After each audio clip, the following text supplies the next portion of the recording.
Welcome to the Tony the Prophet channel for the 2025-26 NFL season. It's Christmas Day. Week 1 is here, and here we go. As I had said in my preseason video that NFL was the hardest sport to predict and to bet. You had Thursday night kickoff game, Dallas versus Philadelphia.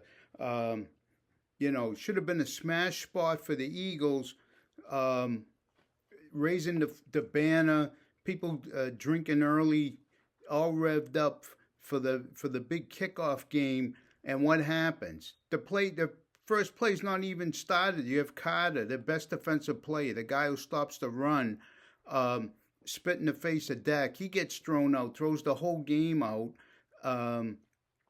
and then you have a lightning warning that they stopped the game for an hour that basically killed all the offense in the game. It was the only game, I have it in the notes here, since 2005 where the over-under was less than 50 points and the first score half totals 40 points or more. And this happened 166 other times since 2005. All those games went over. This game went under. So people that had to overbet were dancing in the streets only to lose because in the second half they couldn't score any points. So it just underscores how difficult this is to try to do this. And week 1 is very difficult. You have 10 or 16 games that are pretty much even. 3 points or less, okay? And then there's one game, 3.5 points with Carolina. So you have 11 games that are basically toss-up games at this point. But, I do the work. Let's give it our best. And here we go. New York Giants plus 6.5. Dan Quinn is 1-6 in openers as a head coach. So gets off to a slow start.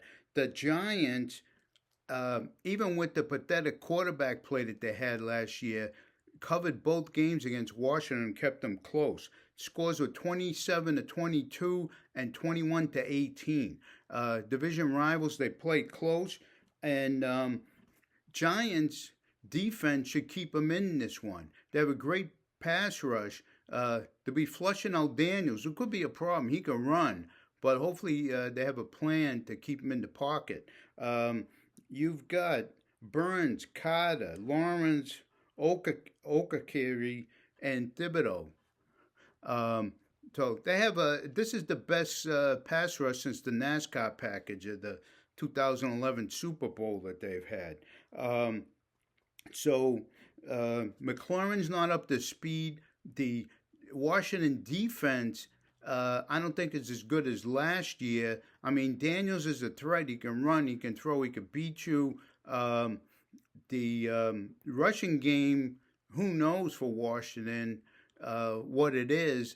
Brian Robinson Jr., they traded away. So I think that G-Men can keep it close. Is Washington the better team? Yeah, they're a playoff team. So I think Washington wins 27-24, but you get the cover with the 6.5 points. That was down to 6. There's 6.5 out there. I bet it again last night at 6.5. I like to lay here into multiple bets. I put a little bit of money and then add as the week goes on to see how the spread goes. So that's the other thing. So let's get to the next game. And I like Arizona minus 6.5 against the hapless Saints. Okay, Arizona is historically better on the road than they are at home. They're playing in a dome, which would be great for that offense. Arizona was a good cover team, 8-3 their last 11 games. And the other thing, I just make a comment about the spread data. You have none this year. So, I mean, when it starts out, as you get to the end of the season, you have some trends. It's difficult to go by last year's spread data, which I always look at a lot. Home and away, favorite and underdog, all that kind of stuff. But 35% of these teams change in the offseason. So it makes it very difficult to go. But, this year's teams are completely different than last year's teams. So, the game plan for Arizona is very simple. Just Spencer Rattler, he started 6 games. I believe he has more picks than touchdown passes, and they're going to threaten him to throw, stack the box, try to stop Kamara, and threaten him to throw. In the meantime, they have a good offense. They got McBride, they got Harrison, they got Connor. We might see a little Trey Benson late in garbage times. They have the lead and clean it up, but so this should be an easy game. Laying 6.5. It's under a touchdown. I have this one, Arizona 30-13. It could be a little more.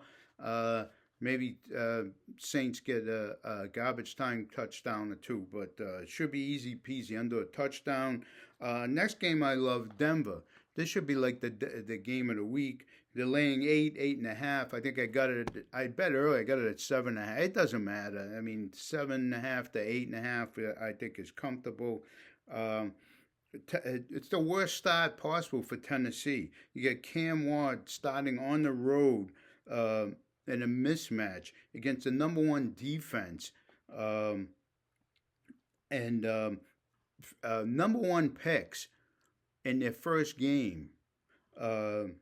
5-22-1 straight up, and they're 8-20 against the spread. So you have the evidence here that they're going up against this great defense. Surtain takes out Ridley. Kirk is hurt. Who else are going to throw the ball to? I guess it's up to Pollard to do something. Tajay Spears is out, but this is Peyton at home, at altitude, a rookie coach with the number one defense, with a really good team. And I have this Denver 34-16. It could be even more. And Tennessee might not score a lot. So I'll lay the points there. And then the other thing I like, Denver D to score a touchdown. Do a dot throw. It's plus 500. Throw $10 on it. You make $50 if it comes through. I'm not saying it's going to happen, but they have a good chance with that rookie quarterback late in the game to get a pick six or a fumble recovery or something. So the Denver, it should be an easy victory. But again, nothing's easy in this league, as we've learned as of Thursday night. So anyways, and then the other game I like is Cleveland getting 5.5 points. I got it at 5.5. And you say, Tony, what are you, crazy? Well, we got to look at history. First of all, Zach Taylor, who I don't think is a very good coach, 1-11 starting out the season. So he usually goes 0-2, 0-3, and then they furiously try to come back and fell short of the playoffs. Who can forget last year's an 8.5 point favorite? Okay, playing Pats, you didn't know what they had. And actually lost the game on the field outright. I mean, knocked out half of the eliminator pools in America last year. So, Browns, Browns are their nightmare, especially in Cleveland. They don't do well historically in Cleveland. Even Cincinnati gives them trouble because they can rush the passer. Okay, and Cincinnati defense is horrible. They fired Lou Anarumo, but he wasn't the problem. They just don't have talent. If you watch the preseason, number 2 teams were beating the number 1 offense when they were on the field. So, you have Joe Flacco, okay? Flacco, along with Winston, single-handedly revived Judy's career, and Njoku. Flacco loves Njoku. I have him in one of my fantasy teams. I played him over Kelsey. Kelsey had 2 catches last night. He got a lucky miracle. The guy didn't cover and fell down. He got a touchdown. Other than that, he would have had like 3 points. So looking for a big game for Flacco. I bet it over his yards. I think on FanDuel I got 241.5. Flacco throws for 300 yards. This defense terrible. This game's going over. Um, Points are plenty. I mean, Chase Brown will get his. Chase, of course, will get his touchdown. Higgins, a big game, but they're going to be. But at the end of the day, since his D is bad, and you know they start slow. They start in their worst place to play, Cleveland. I'm taking historical data there, and I'm going to run with it. I could be wrong since he's the better team, obviously, but you know they have some players on defense. So, um, and let's see. The other game I love is Houston +3. Uh, you've got the number one defense and the number one pass defense going against um, Matthew Stafford, who's one hit away with a bad back from being knocked out of the game. I don't think he can make it through the year. Um, the If you take a look at his last 3 years in Week 1, he's 1-2, scored 20 points a game, 2 touchdowns, 4 picks. Passer rating is 79.9. Um, so uh, I like Houston. You got the tremendous defense. You got Stingley and Lassiter. Will Anderson Jr. is always up for Defensive Player of the Year. Danielle Hunter, Al-Aziz Al-Shahir, and E.J. Speed at C.J. Gardner-Johnson. I mean, there's 6 Pro Bowlers there, possibly. So Rams are a good team. They're a well-coached team. Love the under. Bet the under. It's like 43.5. I have this Houston, if Get the Guts play the money line, 20-17. And even if they lose, it's going to be like 19-17. They're not going to lose by 3. So I like that. And let's see in the notes.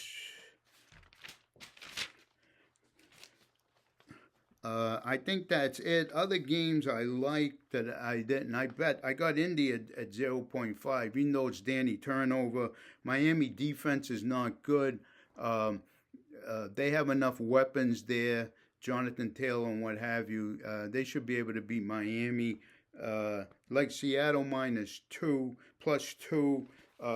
Even though Purdy beat them 3 times. I had a stat here I want to show you that Week 1 home underdogs, okay? The last 30 games are 22-7-1. So that's Cleveland versus Cincinnati, as I noted. That's Atlanta versus Tampa Bay. Seattle versus San Francisco. I like Seattle there. And Chicago versus Minnesota. Although that one I would kind of throw out. I don't know what we're going to get. Minnesota has a good defense. But I want to say the other thing is that Atlanta, Tampa Bay, bet the over, baby.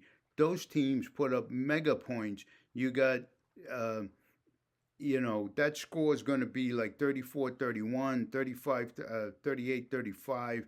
Historically, if you look at those games, they just, no defense. They just score out. I like Penix. What's his name? Mayfield.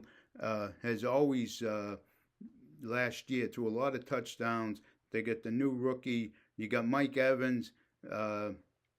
They always have weapons. Bucky Irving. So that's a shootout. And that's about it. So those are the teams I like. Good luck. And come back next week and we'll do it again. Very difficult, but we do our best. Take care.